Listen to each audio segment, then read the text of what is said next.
Selamat pagi, suster, bapak, ibu, dan anak-anak yang terkasih.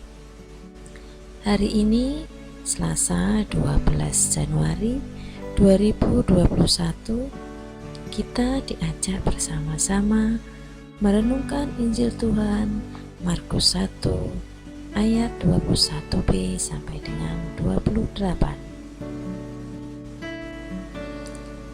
Sebelum mendengarkan sabda Tuhan, marilah kita siapkan hati dengan berdoa. Kita buat tanda kemenangan Tuhan. Dalam nama Bapa, Putra, dan Roh Kudus. Amin.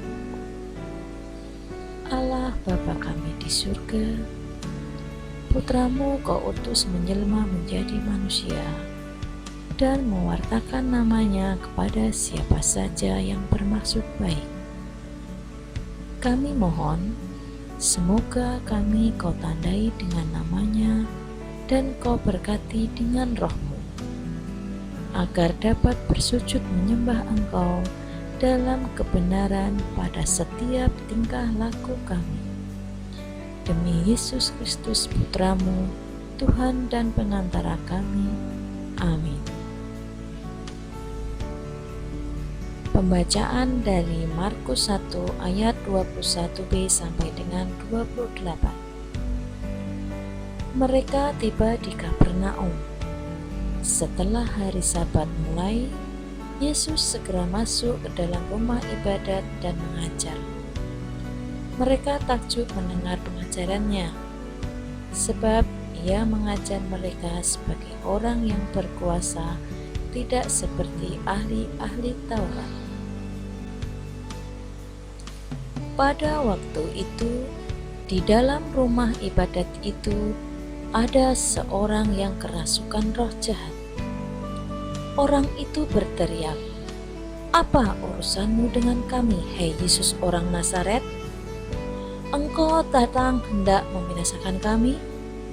Aku tahu siapa engkau, yang kudus dari Allah." Tetapi Yesus menghardiknya. Katanya, "Diam, keluarlah daripadanya." Roh jahat itu menggoncang-goncang orang itu, dan sambil menjerit dengan suara nyaring, ia keluar daripadanya. Mereka semua takjub, sehingga mereka memperbincangkannya. Katanya, "Apa ini? Suatu ajaran baru?" Ia berkata-kata dengan kuasa. Roh-roh jahat pun diperintahnya dan mereka taat kepadanya. Lalu tersebarlah dengan cepat kabar tentang Dia ke segala penjuru di seluruh Galilea. Demikianlah Injil Tuhan. Terpujilah Kristus. Suster, Bapak, Ibu, dan anak-anak yang terkasih, pada Injil di atas secara jelas menggambarkan adanya konfrontasi antara Yesus dengan roh-roh jahat itu.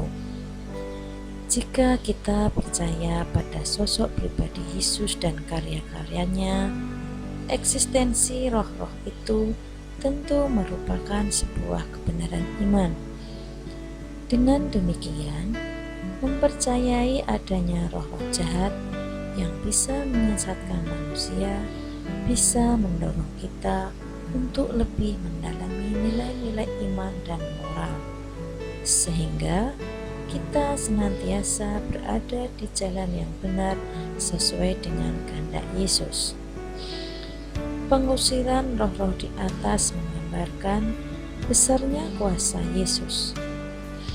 Pesan terjauh yang hendak disampaikan ialah, sekuat apapun roh itu, sebesar apapun pengaruhnya atas hidup manusia, ketika Tuhan ada dan turun tangan, ia tak berdaya dan harus takluk pada kebesaran Tuhan. Masih ada kuasa yang lebih besar yang mengatasi kuasa roh-roh itu. Indahnya ialah kuasa itu justru datang dari Tuhan sendiri. pribadi yang senantiasa mencintai manusia ciptaannya sendiri. Menanggapi kisah Injil ini, sebagai umat beriman, kita mempunyai kewajiban untuk senantiasa memotivasi dan menyadarkan diri bahwa hidup ini ada dalam tangan Tuhan, bukan di tangan roh-roh jahat. Tidak pada tepatnya kalau kita membuat perjanjian dengan roh-roh itu. Setiap perjanjian dengan roh-roh jahat menunjukkan kurangnya iman, situasi yang dengan jeli akan dimanfaatkan oleh kegelapan untuk menjerat dan mengarahkan manusia ke jalan yang salah.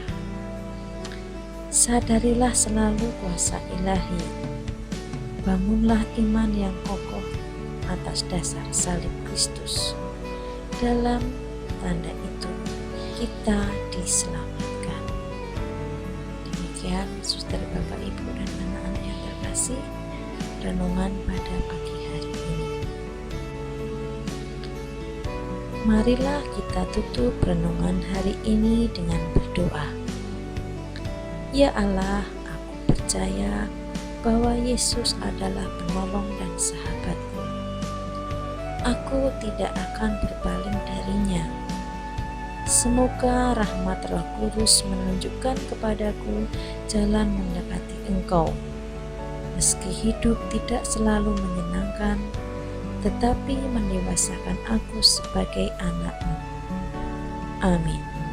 Dalam nama Bapa, Putra, dan Roh Kudus.